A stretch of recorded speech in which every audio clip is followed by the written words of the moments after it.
Brought to you by concordiatheology.org, bringing you resources that support the vigorous life of the mind in service of the gospel of Christ. Welcome to Lectionary Kickstart. We're sparking your thoughts for Sunday as you plan your sermon or teaching lesson. I'm your host and producer, Jessica Bordelot, here with Dr. David Schmidt and Dr. Peter Nafsker. They're both professors of homiletics here at Concordia Seminary, St. Louis. You can hear all about us in our introductory episode, but trust me, they are pretty good preachers. All right, let's get started. Peter, where are we in the church year? We're thinking about the Transfiguration of Our Lord. It's this kind of hinge Sunday between the season of Epiphany and leading toward the season of Lent. And David, what are the texts for today? The texts are Deuteronomy 34, Hebrews 3, Luke 9, and Psalm 99. As always, I ask each of you to tell me which text you would choose to preach about. To determine who goes first. In the Old Testament reading, it says that even though Moses got older, his eyes were undimmed, his vigor unabated. How old were you when you started wearing glasses? Oh my gosh, I can't remember. 43. Really? To the day, Yeah. you remember Oh, the exact man. age. Yeah. Oh, I wore glasses in grade school, I think. Oh, really? So, yeah.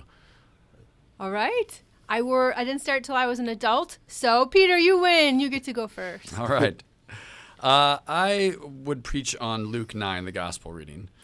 If you're going to celebrate Transfiguration, to me, the Transfiguration is just such a unique event that it seems like if you're going to celebrate it, you ought to preach on that text. I mean, there's other ways you get to it. These other texts are all fine too. But I have this conflicted relationship with the Transfiguration text, though, because I find it so fascinating. I think it's a really important event, and yet it's kind of hard to preach on it because you can't possibly recreate the experience for your hearers. They're not going to see. They're not going to be blinded by the light. They're not going to have a cloud surround them. That I find kind of hard, but I think it's an important text theologically, so I'd lean there. It's a fascinating story because, Jesus just does something very different in this text than he ever does, and shows something about himself. It makes sense that it's the end of Epiphany because it's kind of a revelation. Right. So I would preach on, I think, the Luke 9 text. What's difficult about this text, I think, is there's so much going on that's highly mysterious and piques our curiosity. You've got Jesus' physical change. I mean, just the physical change is just odd. His face is altered, clothes as bright as light. That's odd. You've got the conversation with Moses and Elijah, which is weird. And these two people who've been gone a very long time now are on the mountain with Jesus. And, why these two? And I mean, how do they know it's him? Peter says, one for Moses, one for Elijah. That's the question I've heard most in Bible studies when we cover this text. How did they know it was Moses and Elijah? Yeah. I don't know. But that raises a question. You've got Peter's attempt to keep him there. Usually preachers say something like, it's such a great experience, mountaintop experience, you want to stay there. But I'm actually not sure that's why. Peter just has this impulse to want it to continue, I guess. I think Luke says he didn't know what he was saying, right? Yeah, he did. Yeah, Peter doesn't know what he's saying. Right, yeah. So, why does he say that when he doesn't know what to say? There's the cloud that overshadows them, and they are afraid as they entered it. So the cloud is something that they went into, but they were afraid. So there's just such a lot of weird stuff here that is I'm not sure we can get a lot of answers to these questions. So at any rate, what I'd want to do is try to cut through all the weird and mysterious and get to something clear. Okay. All right. So Jessica, would you read verses 34 and 35? As he was saying these things, a cloud came and overshadowed them, and they were afraid as they entered the cloud. And a voice came out of the cloud saying, "This is my son, my chosen one. Listen to him." Okay, it's that last bit, the voice from the cloud. This is my son, my chosen one. Listen to him. Of all the stuff that's odd and unclear and mysterious and confusing and raises question, this statement from the cloud is crystal clear. Who is Jesus? We were talking earlier about the Right. questions. Who is Jesus and what does he do? Yeah. Who is Jesus? Well, he is the Son of God. Right. Punkt. That's it. Son of God, the chosen one. He is the chosen Son of God. Now that's a really important theological idea. Of course, it gets into Trinitarian theology. But what's most important for us, besides to know who Jesus is to what do we do about it? And then the voice at the end, listen to him. Of course, these are the same language that comes up in Jesus' baptism, except there's not the listen to him part. Right. And so that to me is worth chewing on. So I would kind of focus the sermon, I think, on the listen to him. And I would invite people to consider how well we listen to Jesus and to whom else do we listen. All right. So maybe I would start by inviting people just to think about who they listen to. Jessica, you produce podcasts, I've heard. A few. So I assume you listen to some podcasts. Yes. All right. How do you choose which podcast to listen to? Oh, sometimes I listen to ones that are similar to the kind that I'm doing so that I can get ideas or see things that I like or I don't like. But sometimes I just listen to ones that will keep my attention while I'm driving. Do you listen to podcasts, Dave? Not a lot of them, no. Yeah. But you listen to all of the lectionary kickstarts, right? No, I hate hearing my voice. Oh, gosh. Well, we listen to all sorts of people, right? We listen to podcasts. We listen to news anchors. We listen to our friends. We listen to, you follow people on Facebook, on X, Instagram. Also, there's all sorts of listening. So the idea is that we listen to, we take in, we receive from lots of different people. And a lot of people want us listening to them. Right. A lot of people want us to listen to them, and so they work really hard to encourage us to listen to what they say. But so, of course, your hearers, the people in the pews, are listening to you, you're preaching, and they're listening to Jesus. I mean, they're here probably not because of you, hopefully not because of you. They're here because of Jesus. They've listened to Jesus, and they've heard things that have changed their lives, and so they come back, they want to listen some more. And we listen to lots of other people who influence us and who shape us, who sometimes we maybe hear more closely or listen to more closely than Jesus. So I would want to invite people to think about who they listen to, who do they really hear, who shapes their lives, shapes their hearts. And the whole sermon would be in some ways a reflection on who do you listen to and what do you hear them say. So there would be some, I think, first of all, does that sound like a useful idea? I like that. I like that idea of listening, and I mean, I think there's so many different ways you can go about it, right? So you could talk about listening to people who know your past, listening to people who know your present, and listening to someone who knows your future. So there's people who know your past; they know all about you, and it's you can listen to them, trusting that what they're saying to you is targeted and is aware of who you are and what your interests are and what you've been through. Listening to somebody who knows your present, they may not know where you come from, but they're very well informed. I mean, you go to a doctor and you listen to someone who knows your present. They've analyzed and they have things about your life right now. But for me, when I listen to Jesus, I'm listening to someone who knows my future, and that's a whole different thing. Well, you bring, just you talking there, Dave, makes me think about the relationship between trust and listening. We tend to hear the people we trust. The people we trust. Right. And so I wonder if there'd be a way in this sermon to emphasize the invitation not only to listen to Jesus, but to trust him. And I like that because, when you listen to somebody you trust, the conversation's more fluid. And it's easier because I think a lot of times we listen with distrust and we're constantly examining everything that's being said and testing it against our own knowledge and our own experience and, trying to discern whether or not they're trying to play me on this or whatever. But when you're listening to somebody you trust, you kind of lay that all aside. And that's kind of exhausting, isn't it? It is exhausting. Talking to people that you don't trust and you're on your guard and you're carefully thinking what you might say, and you're Right. suspicious of everything. That's just exhausting.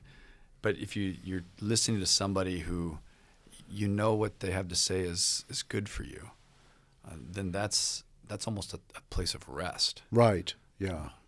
I think drawing people's attention to who they listen to is a good idea, because we listen to so many different voices that we don't pay attention necessarily to the way that they're influencing us, right? I remember listening to a certain podcast so much because I enjoyed it, and I didn't even realize it, but then as a host, I started talking like this guy, and I listened to the recording, I was like, oh no, that's not what I wanted. But by listening to somebody by just hearing somebody, instead of actually listening, even just hearing like the noise, it influences you. So I should be more careful about who I'm hearing, and only listen to the voices that are going to be good. So, and there's voices we listen to in podcasts, all the stuff we talked about.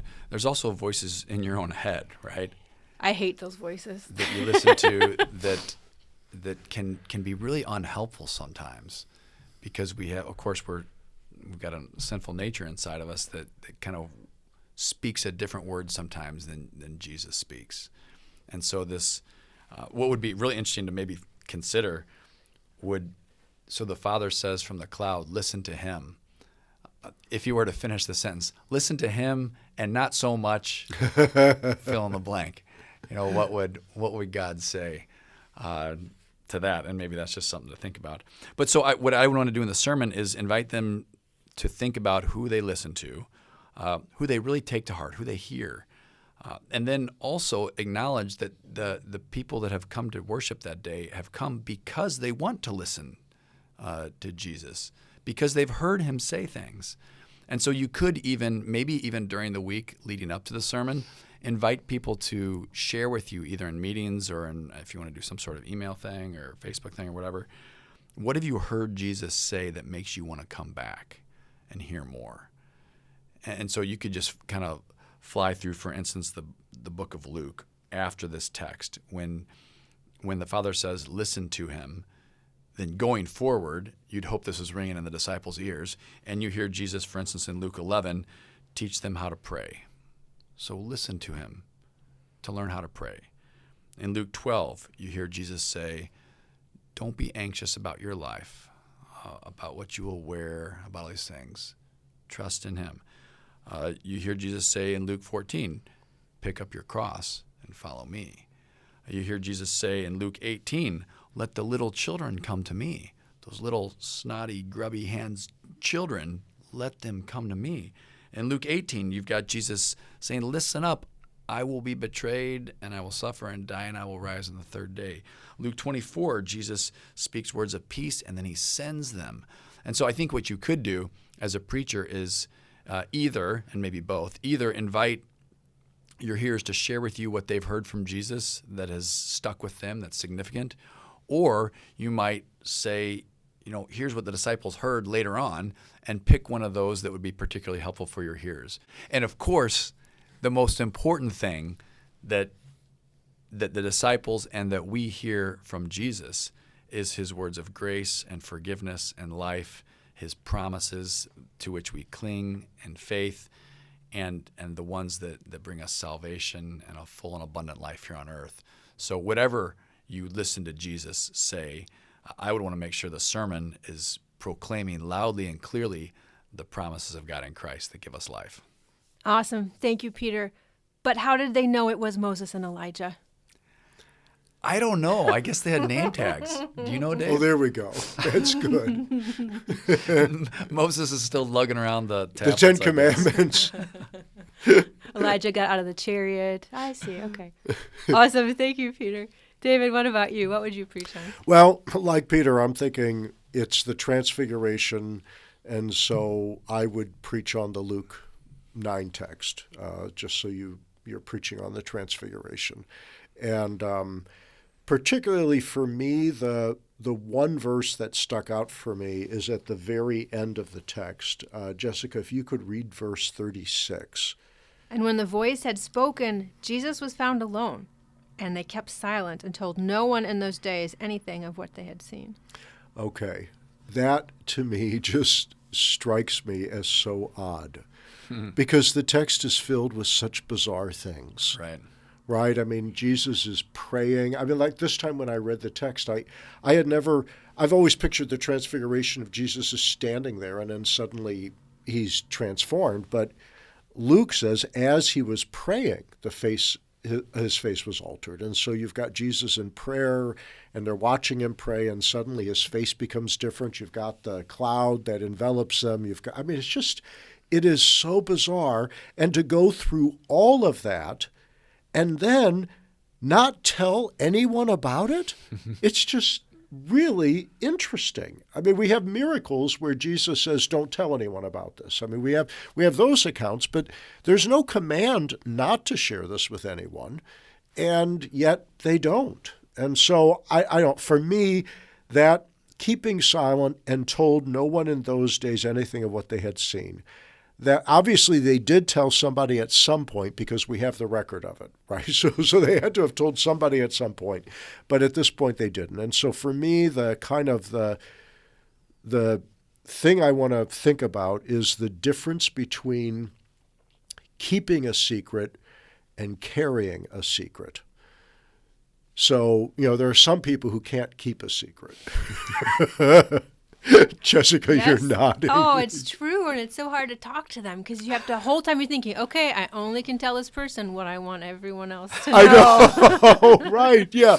So there's some people who can't keep a secret, and there's other people who can really keep a secret, right? And so, but as they're navigating things, they're being very careful with their word choice, and they realize that this thing should not be shared. So that's keeping a secret. There's another thing that I would call carrying a secret, and that is you have something that you know, but you're not going to share it right now. You're going to wait until the time is appropriate to share it. So the thing that sticks out for me, although it's not my personal experience, would be the first days after a couple finds out that, the woman is pregnant. Yes. Right? Yes. You're carrying a secret. You haven't shared this news with anybody. And how does your life change when you carry the secret that you're going to be having a baby? It's almost like you can't tell anybody yet because you have to process the life change. Like I've got to think this through. Like this is real now.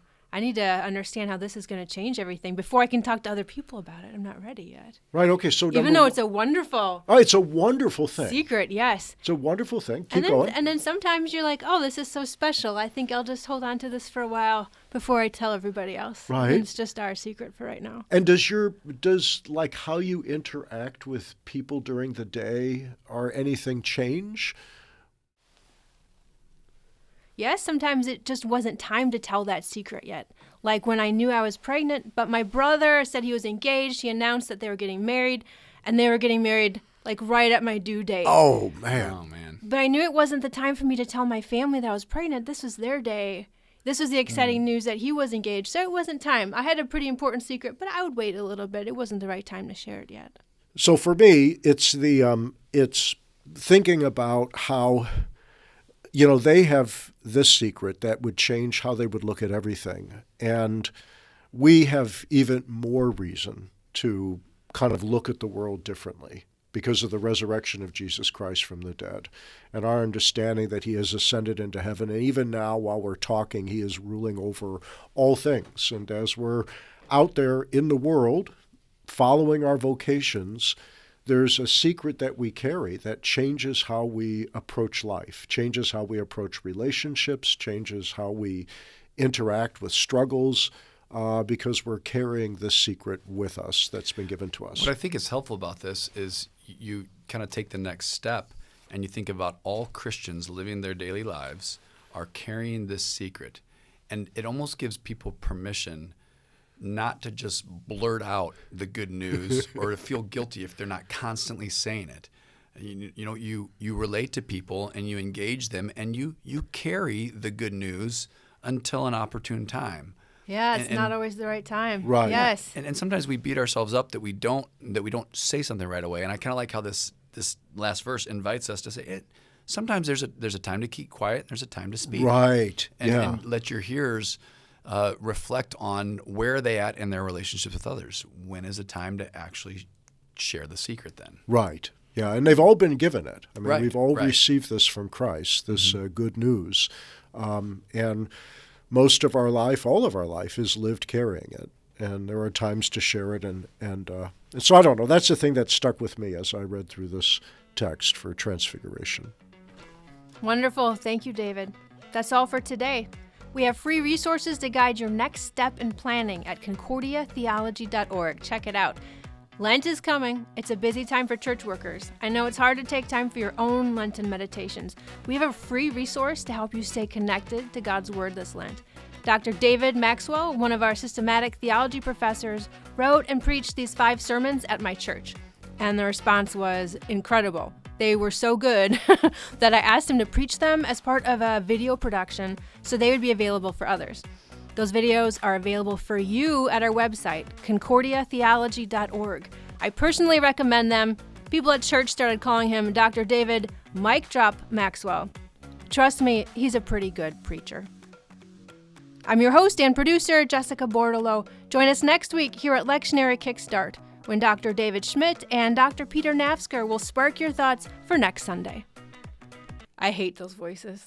I hate hearing my voice. Oh, gosh.